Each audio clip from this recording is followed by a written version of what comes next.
Viaje al centro de la Tierra. Capítulo 1.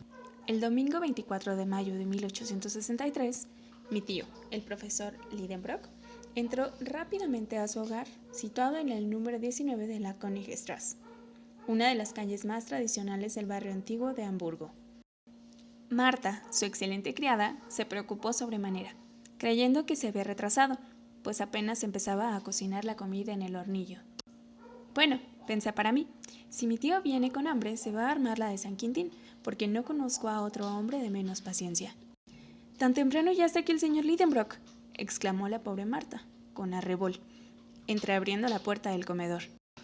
«Sí, Marta, pero tú no tienes la culpa de que la comida no esté lista todavía, porque es temprano, aún no son las 2. Acaba de dar la media hora en San Miguel.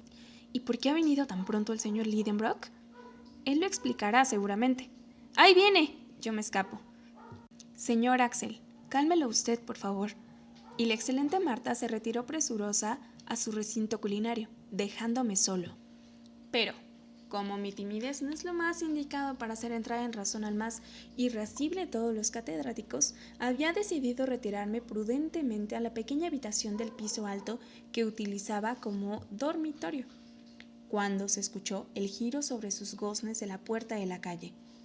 Crujió la escalera de madera bajo el peso de sus pies fenomenales, y el dueño de la casa atravesó el comedor, entrando con apresuramiento en su despacho, y dejando al pasar el pesado bastón en un rincón, arrojando el mal cepillado sombrero encima de la mesa, y dirigiéndose a mí con tono imperioso, dijo: «Ven, Axel». No había tenido aún tiempo material de moverme, cuando me gritó el profesor con acento descompuesto: «Pero, apúrate, ¿qué haces que no estás aquí ya?». Y me precipité en el despacho de tan irascible maestro. Otto Lidenbrock no es mala persona, le confieso ingenuamente, pero como no cambié mucho, lo cual creo improbable, morirá siendo el más original e impaciente de los hombres. Era profesor del Johanneum, donde dictaba la cátedra de mineralogía, enfureciéndose por regla general 1 o 2 veces en cada clase. Y no porque le preocupase el deseo de tener discípulos aplicados, ni el grado de atención que éstos prestasen a sus explicaciones, ni el éxito que como consecuencia de ella pudiesen obtener en sus estudios. No, semejantes detalles lo tenían sin cuidado. Enseñaba subjuntivamente según una expresión de filosofía alemana. Enseñaba para él y no para los otros. Era un sabio egoísta, un pozo de ciencia cuya polea rechinaba cuando de él se quería sacar algo. Era, en una palabra, un avaro del conocimiento. En Alemania hay algunos profesores de esta especie.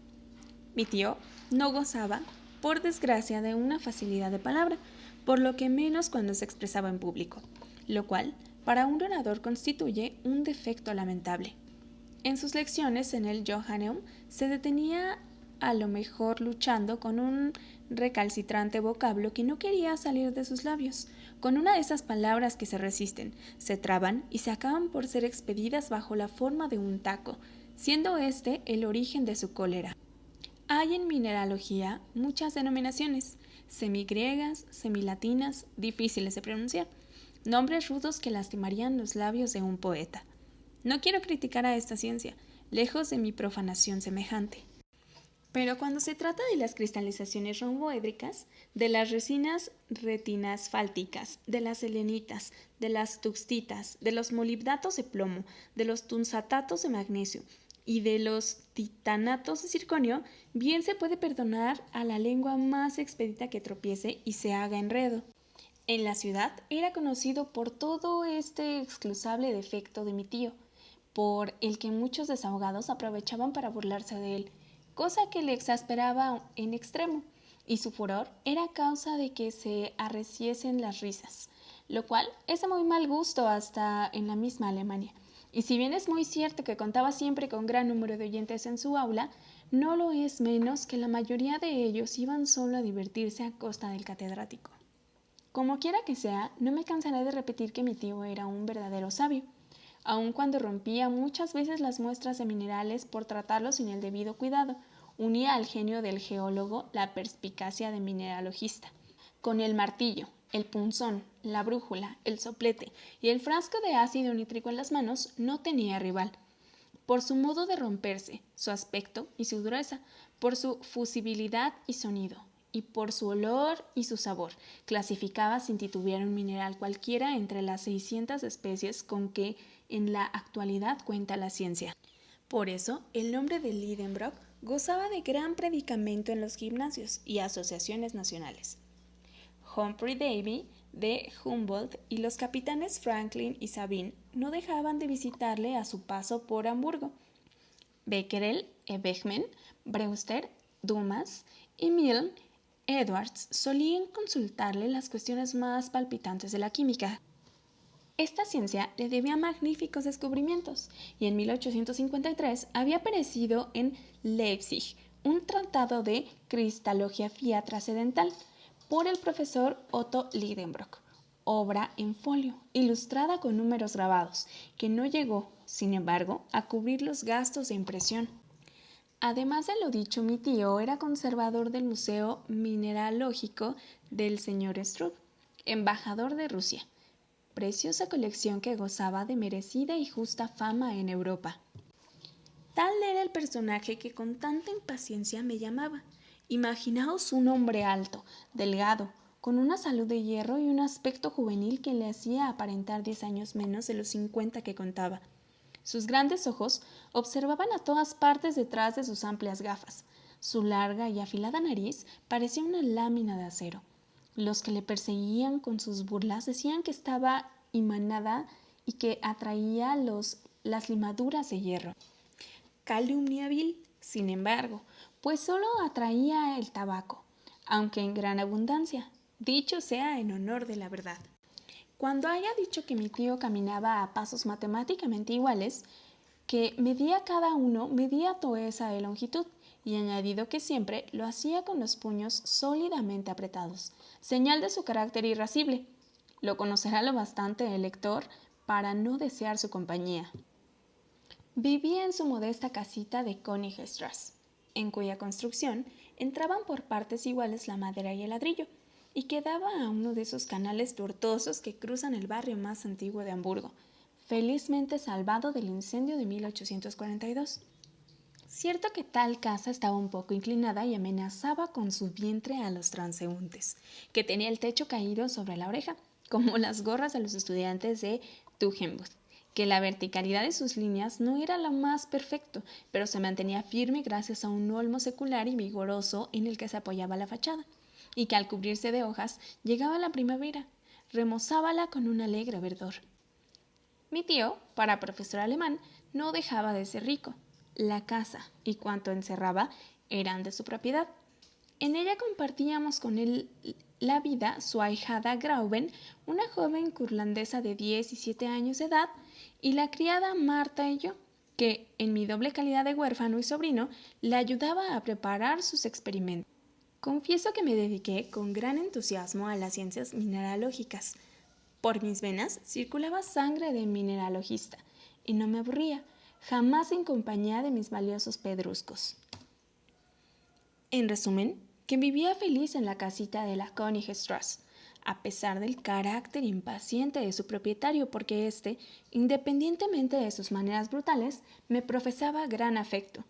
Pero su gran impaciencia no le permitía aguardar, y trataba de ir más aprisa que la misma naturaleza.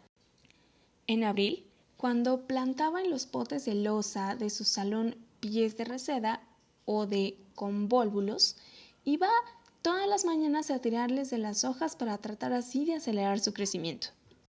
Con tal original personaje no tenía más remedio que obedecer ciegamente, y por eso acudía presuroso a su despacho. Capítulo 2. Este era un verdadero museo de mineralogía. Todos los ejemplares del reino mineral se hallaban rotulados en él y ordenados del modo más perfecto, con arreglo a las 3 grandes divisiones, clasificados en inflamables, metálicos y litoideos. Cuán familiares me eran aquellas chulerías de la ciencia mineralógica.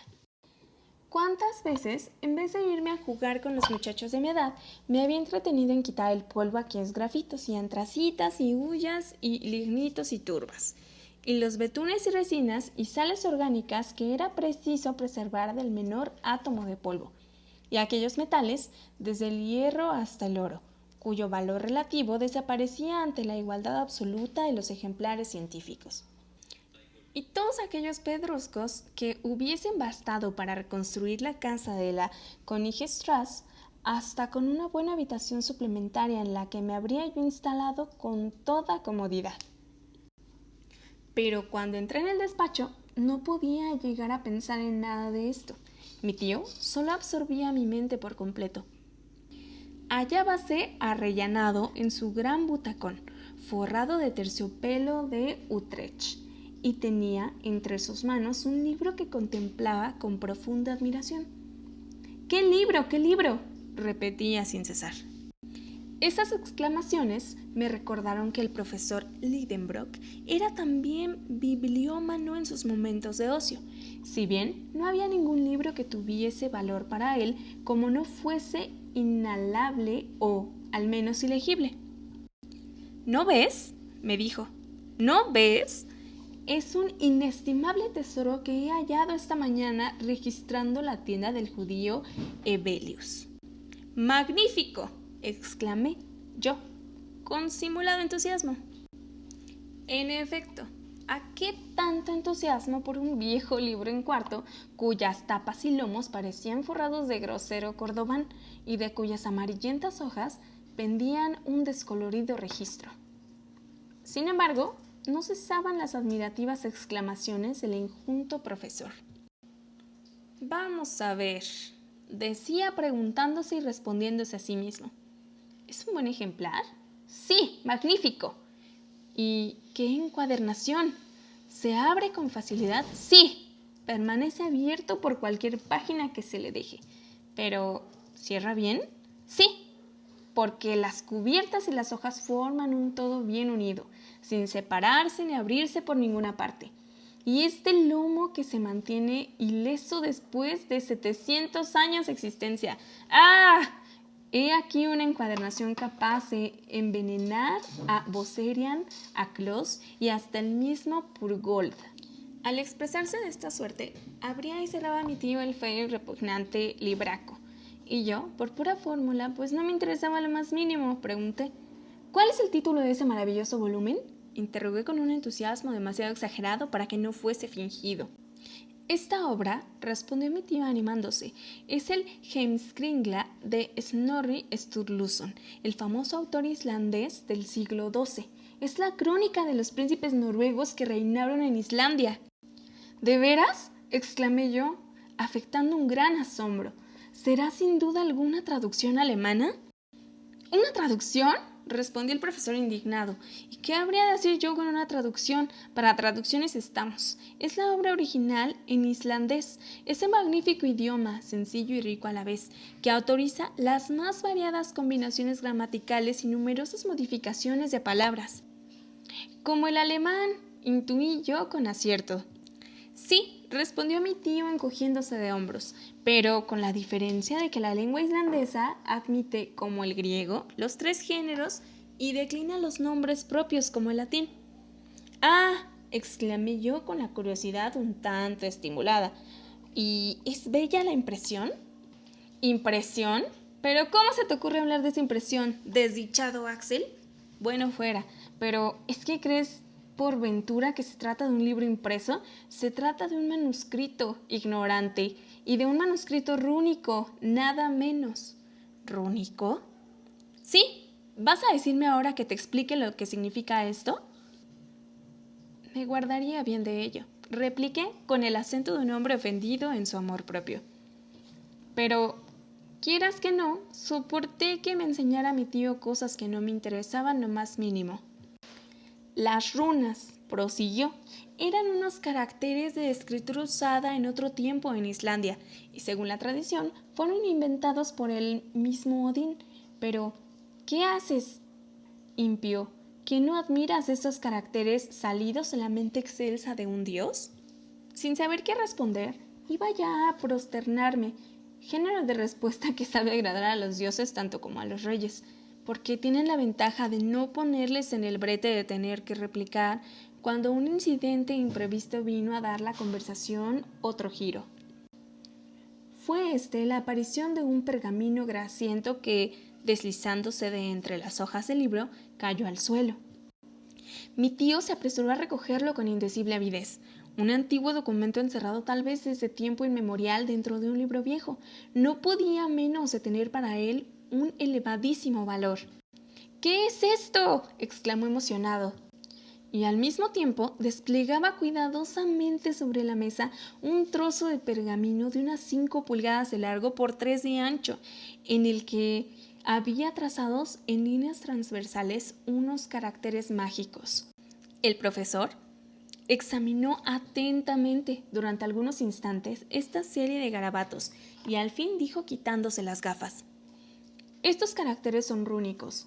No me cabe duda alguna, son exactamente iguales a los del manuscrito de Snorri Sturluson. Pero, ¿qué significan?». Como las runas me parecían una invención de los sabios para embarcar a los ignorantes, no sentí que lo entendiese mi tío.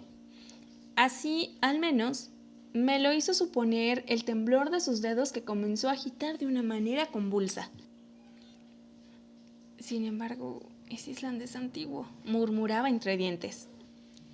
El profesor Lidenbrock tenía más razón que nadie para saberlo, porque, si bien no poseía correctamente las 2000 lenguas y las 4000 dialectos que se hablan en la superficie del globo, hablaba muchos de ellos y pasaba por ser un verdadero políglota.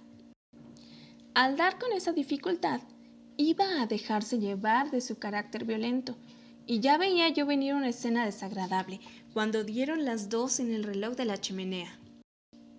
En aquel mismo momento abrió Marta la puerta del despacho diciendo: «La sopa está servida». «Al diablo con la sopa», exclamó furibundo mi tío, «y con la que ha hecho y con los que se la coman». Marta se marchó asustada. Yo salí detrás de ella y, sin explicarme cómo, me encontré sentado en la mesa, en mi sitio de costumbre. Esperé algunos instantes sin que el profesor viniera. Era la primera vez, que yo sepa, que faltaba a la solemnidad de la comida. ¿Y qué comida? ¡Dios mío! Sopas de perejil, tortilla de jamón con nuez moscada, solomillo de ternera con compota de ciruelas y, de postre, langostinos en dulce, y todo abundantemente regado con exquisito vino del Mosa. He aquí la apetitosa comida que se perdió mi tío por un viejo papelucho. Yo, a fuer de buen sobrino, me creí en el deber de comer por los dos y deglutí de un modo asombroso. «No he visto en los días de mi vida una cosa semejante», decía la buena Marta, mientras me servía la comida. «Es la primera vez que el señor Lidenbrock falta a la mesa». No se concibe, en efecto. «Esto parece presagio de un grave acontecimiento», añadió la vieja criada, sacudiendo sentenciosamente la cabeza. Pero, a mi modo de ver, aquello lo que presagiaba era un escándalo horrible que iba a promover mi tío tan pronto se percatase de que había devorado su ración. Me estaba yo comiendo el último langostino cuando una voz estentórea me hizo volver a la realidad de la vida y, de un salto, pasé del comedor al despacho.